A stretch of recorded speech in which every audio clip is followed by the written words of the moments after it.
tardes, bienvenidos a Lodoc. Aquí estamos iniciando este espacio, como todas las tardes, consultorio médico, jurídico.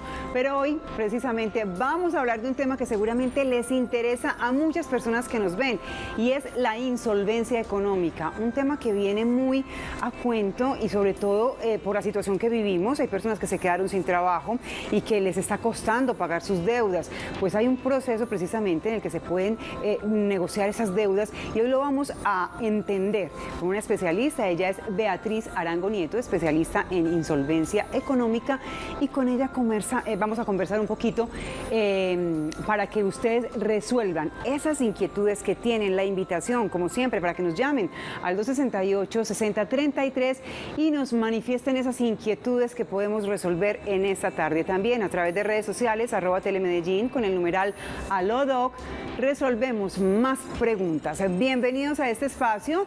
En este momento les vamos a regalar un video en el que vamos a entrar en contexto con el tema que traemos esta tarde. Y ya mismo estamos con Beatriz Arango para ampliar este tema.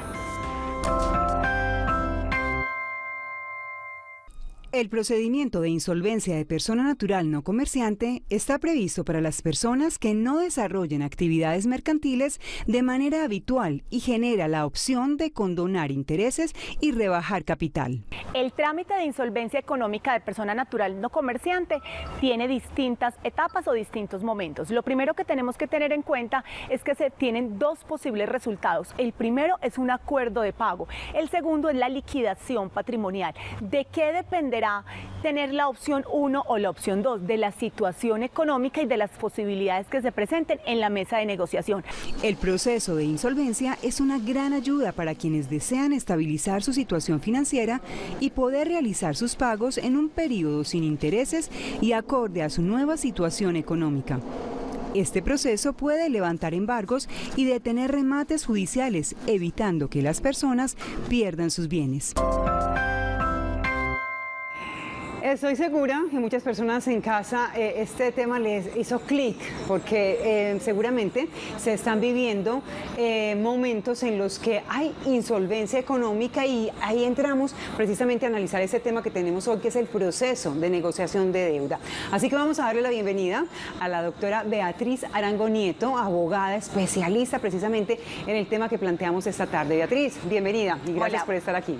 Muchísimas gracias por la invitación. Estoy feliz de acompañarlos y sobre todo de poder resolver todas las dudas que sé que en este momento están teniendo cada uno de los televidentes en sus casas. Muy bien, vamos a iniciar de una vez para que nos rinda la tarde hablando un poquito de qué es la insolvencia de la persona natural no comerciante, porque claro, esto va dirigido precisamente a este colectivo. Claro que sí. El trámite de insolvencia de persona natural no comerciante es aquella situación en la cual la persona está ilíquida, no tiene cómo pagar sus deudas en las mismas condiciones en las que estas deudas fueron concedidas. La persona puede tener empleo, puede tener bienes, pero no tiene liquidez, o puede no tener ninguna de las anteriores. La cuestión es que en este momento el dinero que recibe o que ya no está recibiendo, pues no le va a alcanzar para pagar las cuotas que tenía pactadas con las personas naturales que le prestaron, con las cooperativas, con los bancos, o obligaciones que tienen en el mes a mes, como servicios públicos, impuesto predial, fotomultas, es decir, cualquier pago que la persona tenga que hacer y que en este momento no le alcance. Bueno, tú estás manifestando algo bien interesante, porque hay muchas deudas que se juntan ahí. Y antes de entrar al aire tuvimos una conversación bien productiva, y la ley establece como unas prioridades precisamente en este tipo de deudas. Has mencionado fotomultas, también has hablado de cuando le debemos la cuota del celular a las compañías precisamente de teléfonos móviles. Pero, por ejemplo, ¿cuál es el orden ahí cuando se entra a negociar en un proceso como estos para hacer esos pagos? Claro que sí. La diferencia en la vida diaria es que tenemos que hacer pagos a todos cada mes. Yo tengo que pagar los servicios públicos, tengo que pagar el crédito hipotecario, tengo que pagar las tarjetas de crédito, tengo que pagar el impuesto predial, la fotomulta que me llegó, todo a la vez. En el trámite de insolvencia no, porque existe algo que se llama prelación de créditos, que básicamente es decir, como cuáles créditos son más importantes que otros. Entonces lo que hacemos es que con una cuota única, con lo que yo en este momento puedo pagar, empiezo a pagar, pero no a todos a la vez, porque no me alcanza. Entonces, con esa cuota única empiezo a pagarle a los créditos que la ley denominó más importantes que otros. Los primeros, por ejemplo, son los créditos fiscales. Esos créditos fiscales son, por ejemplo, los impuestos. Entonces, si yo debo impuestos o le debo a la DIAN porque no presenté la declaración de renta en el momento en que correspondía, o tengo una sanción con ellos, ¿yo qué es lo que tengo que hacer? Esa primera cuota se empieza a pagar a ellos. El crédito hipotecario, el crédito del vehículo, las tarjetas de crédito, los servicios, todos tendrán que esperar, porque en este caso lo que se hace es que se empieza a pagar esos créditos más importantes. Apenas termino esos créditos fiscales, paso con los créditos prendarios, que son los de los vehículos. Termino de pagar ese, paso con la hipoteca, en caso pues de tenerlos. Termino de pagar la hipoteca, y cuando paso el último renglón, que son los de quinto grado, cuando ya he pagado a todos los demás. ¿Y quiénes son los de quinto?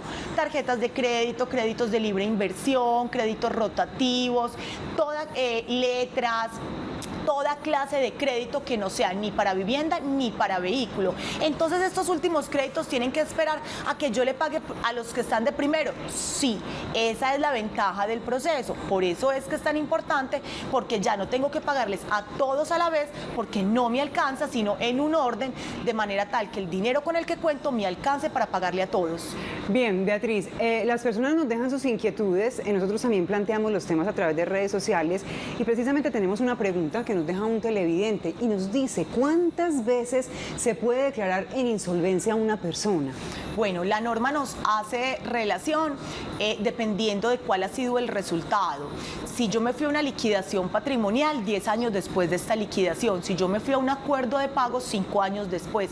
Entonces dependerá de cuál fue el resultado que yo obtuve en mi trámite de negociación de deudas, porque puede, como se explicaba en el video, darse en dos posibles resultados. Un acuerdo de pago, cuando yo logro ese acuerdo con los acreedores, porque cuando vamos al trámite de negociación de deudas se presenta una solicitud, y en esa solicitud se cita a todos los acreedores a una mesa de negociación.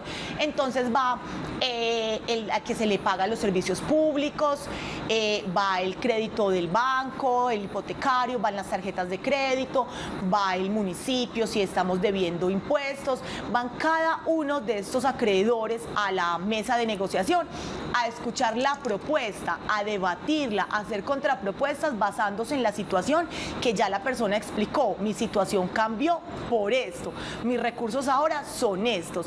Si en la mesa de negociación logramos el acuerdo, pues fantástico. A partir de ese momento la persona debe cumplir dicho acuerdo al que llegó, que obviamente es muchísimo más favorecedor para la persona, porque por lo general se hace solo sobre el capital adeudado y no se tienen en cuenta los intereses que se tienen en esos créditos. Y si no se logra el acuerdo, pues nos vamos a una liquidación patrimonial, que la liquidación patrimonial es básicamente entregar los bienes que se tiene como forma de pago. Entonces puede pasar que mis bienes sean superiores a las deudas, se adjudican los bienes a esos acreedores respecto al porcentaje que debe, y lo que no, para mí. Y si no alcanza, en ese caso entonces se paga con lo que se tiene y el resto de la deuda queda saldada, perdonada por el Estado. Es interesante lo que estás planteando, porque de todas formas, por ejemplo, lo que estoy entendiendo, y seguramente nuestros televidentes en casa, es que yo tengo una deuda, no sé, 500 millones de pesos, y a lo mejor si voy a responder con lo que tengo, que es un carro que vale 70 millones, se podría llegar a esa negociación y eso saldaría esa deuda tan grande con ese carro. Por supuesto que sí. Lo que la persona busca y la norma pretende es poder pagar las obligaciones a los acreedores. Dependerá de ellos aceptar las propuestas de negociación que presenta el acreedor. Es fundamental para acogerse a este proceso presentar una propuesta que sea objetiva, que sea una propuesta clara. Entonces, ¿qué se hace? Se presenta la propuesta. Si la propuesta no es aceptada, nos vamos a liquidación. Si la persona solo tiene ese vehículo que tú mencionas y debe una suma totalmente superior, el Estado perdona el resto de la deuda. Beatriz, vamos a hablar un poquito de este gráfico. Dice efectos de la aceptación de la solicitud. O sea, una persona tiene que ir y decir, yo voy a hacer esta solicitud para poder acogerse precisamente a este proceso. Y nos podemos encontrar con estos tres escenarios. Vamos a describirlos. Primero, no podrán iniciarse nuevos procesos ejecutivos, será tú quien lo explique enseguida. Luego, no podrá suspenderse la prestación de los servicios públicos domiciliarios. Y tercero, una vez se llega al acuerdo de pago con los acreedores, las centrales de riesgo deben retirar al deudor de su base de datos. Claro que sí, vamos a iniciar entonces la explicación de cada uno de esos ítems. El primero, que es fundamental, y es: cuando yo entro al trámite de negociación de deudas es porque debo cumplir unos requisitos. El primero es estar en mora mínimo con 2 acreedores que yo tengo, o sea, deberle, sea una persona natural, cooperativa, banco, municipio, deber, servicios públicos, o sea, debo tener mínimo 2 deudas. Esas deudas deben estar en mora por lo menos 90 días. Estamos hablando en este caso de 3 meses en mora. Y esa mora o esa deuda debe ser de por lo menos el 50% del total del pasivo. Si yo tengo una deuda total de 10 millones, pues debo tener mínimo 5 millones, un peso en mora. Cumpliendo esos requisitos, inicio el trámite de negociación de deudas. Entonces, por ejemplo, van a mi oficina, inicio yo el trámite, lleno la solicitud de la persona para negociación de deudas, se presenta dicha solicitud ante la entidad a la que se debe presentar este proceso, y una vez presentada es aceptada por el operador judicial. A partir de ese momento no se le pueden iniciar procesos judiciales a ese deudor, es decir, no lo pueden demandar. Si ya tenía demandas, esas demandas se suspenden, todos esos procesos que haya para cobrar los dineros que adeudaba. O sea que todas las demandas que la persona tenía en su contra quedan suspendidas. Es más, si le iban a rematar la casa, la iba a perder ya, este proceso suspende ese remate. Es el único proceso en Colombia que logra suspender un remate. Si tenía el salario embargado, suspende ese embargo del salario y no se podrán iniciar demandas nuevas en contra de ese deudor, porque entramos a la etapa de negociación de deudas y realmente a partir de ese momento pues ya no se podrán presentar en ningún momento. El segundo punto, que habla sobre suspender los procesos de los servicios. No se le puede suspender a esta persona que está en trámite de negociación de deudas los servicios. Lo que se hace es que se entran a negociar los servicios públicos que debe, y se trata de que con las nuevas cuotas que van llegando y se van generando, la persona esté al día en las nuevas cuotas, y se entra a negociar las cuotas ya causadas que se adeudan, porque se supone que la persona ya no está pagando a creencias, no está pagando ninguna deuda, todos sus ingresos los tiene libres. Entonces puede asumir los propios servicios públicos que se van generando a partir de ese momento. Y por ende vendría el tercer punto que vemos aquí, que es que te saquen de las centrales de riesgo. Claro, bueno, aclarar que todos estamos en las centrales de riesgos con reporte positivo y en algunos casos pues negativo cuando entramos en mora. Entonces, ¿qué se hace? Se reporta a las centrales de riesgos por parte del operador judicial, que es quien hace este trámite, que la persona inició un trámite de negociación de deudas. Entonces, en centrales de riesgos va a aparecer que la persona está en trámite de negociación. Cuando haya el resultado de que llegó a un acuerdo, se pone la anotación del acuerdo. Si se va a liquidación, igual se pone el resultado de la liquidación. Y cuando cumple el acuerdo, inmediatamente sale de las centrales de riesgos, de ese reporte negativo, sin tener que tener a su cargo la sanción que generalmente tenemos, que es mínimo el doble del tiempo en el que estuve en mora sancionado en centrales de riesgos. Acá no habrá sanción, la persona sale inmediatamente. Y si se fue a liquidación patrimonial, con la sentencia del juez, inmediatamente el juez ordena retirar ese reporte negativo de centrales. ¿Por qué? Porque lo que se busca es que la persona pueda iniciar su vida financiera y crediticia pues ya limpio, desde cero, aunque no pretendemos que vuelva a endeudarse, sino que con el dinero, digamos, que ahora tiene, pueda adquirir sus bienes, sus viajes, todo lo que vuelva a comprar, a retomar su vida, claro. ¿Cierto? Hoy hablamos precisamente de esto, de proceso de negociación de deudas asociado con esa insolvencia económica que cualquiera la puede vivir en un momento, en una etapa de la vida. Vamos a hacer una pausa y ya regresamos. Invitamos a las personas que quieran participar a través del 268-6033 a que nos llamen, que Beatriz está aquí para resolver esas inquietudes.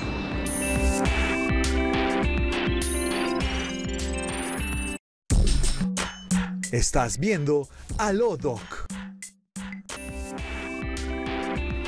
Muy bien, seguimos avanzando en esta tarde en Aló Doc y nuestros televidentes nos llaman. Vamos a saludar desde Sonsón a Lucía Marulanda. Lucía, buenas tardes, ¿cómo estás? Bueno, parece que se cayó la llamada. Vamos a retomar. Lucía, si te queda fácil repetir la llamada, el 268-6033. Bienvenida, porque para eso estamos aquí, para resolver esas inquietudes. Y hablando de inquietudes, Beatriz, precisamente tenemos una pregunta que nos deja un televidente. Vamos a verlo aquí. Este proceso detiene el remate de un bien inmueble y creo que ahorita precisamente lo estabas precisando.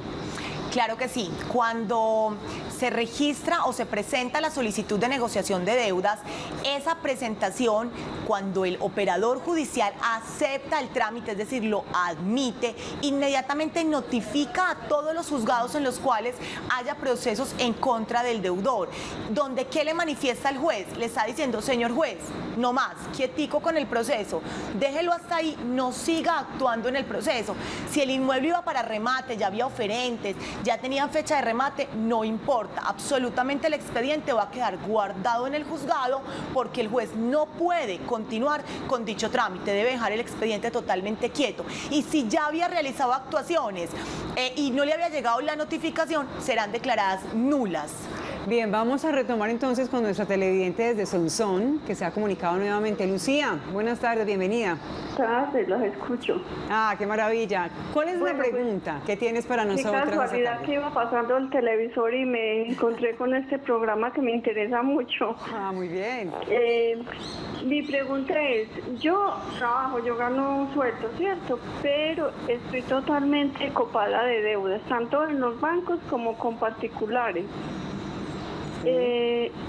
No sé, porque mensual estoy pagando intereses a unas personas, más no a todas les he podido seguir pagando los intereses. Sinceramente en este momento yo me siento ahogada, no sé qué hacer, hasta he llegado a pensar tomar decisiones muy radicales. Entonces yo quisiera que me dijera usted, ¿qué puedo hacer? Una abogada acá entonces me dijo que yo no podía hacer eso de la insolvencia económica porque tengo sueldo, pero mi sueldo no me alcanza para pagar en los bancos, cooperativas y a la gente particular de letras. No tengo nada de inmuebles.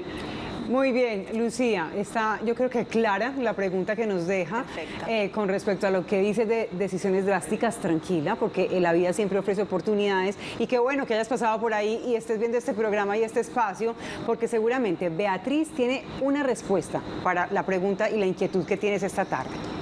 Claro que sí. Lo primero que le tengo que decir es que esta norma o esta ley que tenemos es una posibilidad para cualquier ciudadano. No importa si usted tiene un salario, no importa si usted tiene bienes. Lastimosamente son muy pocos los abogados que manejamos este tema en Colombia y muchos abogados que no conocen el tema, el capítulo especial del Código General del Proceso, le dicen a las personas, a los ciudadanos, que esto no existe o que no pueden porque tienen ingresos. Le voy a poner un pequeño ejemplo. Yo he tenido procesos de médicos que se pueden ganar 40 millones que por el tema de la pandemia ya no prestaron sus servicios profesionales porque son prestadores de servicio, se están ganando 7 u 8, que uno piensa que eso es mucho dinero, pero que no les alcanza para el nivel de vida que tienen porque sus obligaciones son inmensas. Como también tengo personas que se ganan un salario mínimo, son pensionados, se ganan 1 millón, no importa cuál sea su ingreso, el punto es que no le alcanza. Por supuesto que hay solución, no importa si no tiene bienes, con mayor razón es la candidata perfecta para este trámite, para que sus acreedores, al ver que no tienen bienes que les puedan adjudicar en una liquidación, quieran llegar a un acuerdo donde usted solo pague capital, deje de estar ahorcada financieramente y pueda dar una cuota real de acuerdo a sus ingresos y a sus gastos, porque una de las cosas que miramos es cuánto gano y qué me gasto. Cuando digo que me gasto, no es que me gasto pagando deudas, sino servicios públicos, lo que llamamos gastos de administración, colegio de los niños cuando hay, el teléfono porque lo necesito, los pasajes porque sin eso no puedo ir al trabajo, cuánto me queda, y ese es el valor que venimos a ofrecer. Muy bien, yo creo que quedó clara la respuesta. Lucía, tienes que buscar y asesorarte bien porque siempre hay solución. Se nos está acabando el tiempo, pero no quiero dejar de precisar estas preguntas frecuentes que surgen frente al tema de la insolvencia económica. Entonces, si una persona no logra acordar con los acreedores, ¿qué sucede? Pues que nos vamos inevitablemente a liquidación. Siempre habrá dos pasos. Primero el acuerdo. Si no logro el acuerdo, me voy a liquidación patrimonial. En liquidación patrimonial entrego lo que tengo. Y para responder la segunda pregunta, siempre tendré algo. El reloj, el celular, una cadena, un anillo, alguna cosa. Siempre la persona tiene algún bien. O sea, no existen personas sin patrimonio, no lo hay. Y me parece muy interesante la tercera pregunta que tiene que ver con el codeudor. Normalmente cuando se hace un préstamo se exige un codeudor y ese codeudor prácticamente asume la deuda. ¿Qué pasaría en un proceso de insolvencia? Esa pregunta es fundamental, Sandra, porque yo tengo que aclarar que el proceso es para la persona que asume el proceso, es decir, que se presenta al trámite de negociación. El trámite de negociación no cobija al codeudor. Entonces, la obligación, si llegamos a un acuerdo, buscamos que no se la cobren al codeudor. Pero si se va a liquidación, con plena certeza al codeudor se la van a cobrar. Entonces muchas veces tenemos que llevar a ambos al trámite de negociación de deudas.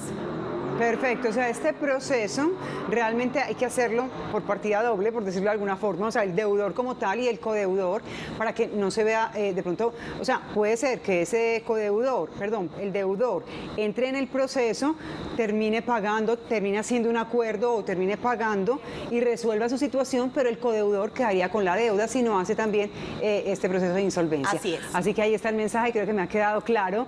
Yo quiero que nos dejes un mensaje final, Beatriz, frente a ese tema, de pronto por desconocimiento de las personas que están en casa, como le pasó por ejemplo a nuestra televidente Lucía, y es algo que genera mucho malestar, mucha incertidumbre, y las personas creen que no hay salida ni hay solución frente a las deudas. Bueno, yo lo que le tengo que decir a todos los televidentes es que sí hay solución, hay un desconocimiento por parte de los ciudadanos de este proceso que es maravilloso, que es un respiro para las personas, es básicamente una bendición para quien se somete al trámite de negociación de deuda. Siempre hay solución cuando se trata de una deuda y sabemos que los acreedores llaman de manera insistente, angustian, amenazan a los deudores. No se preocupen que con este trámite usted va a encontrar la tranquilidad que está buscando. Y está claro, Beatriz, que para poder hacer ese trámite tenemos que acudir a un abogado experto en el tema. O sea, esto no se puede hacer con cualquiera. Yo voy y lo tramito. Necesitamos una persona especialista que nos guíe en el proceso. Claro que sí. Solamente quienes somos especialistas en este tema podemos llevar ese trámite. Lastimosamente no es conocido por los abogados. Entonces, por favor, evite que le lleve un proceso de estos una persona que no sea especialista en el trámite de negociación de deudas.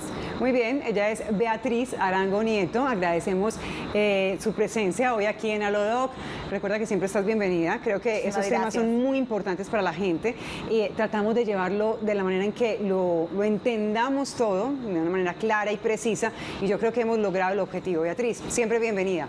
Muchísimas gracias por la invitación. Feliz de estar acá con ustedes. Muy bien, de esta manera llegamos al final de Alodoc en esta tarde. Quiero invitarlos para que mañana nos acompañen nuevamente a las 5:30, porque les estaremos llevando un tema médico. Vamos a estar hablando del parto respetado con un especialista. Así que los espero. Un abrazo para todos y recuerden, todo va a estar bien.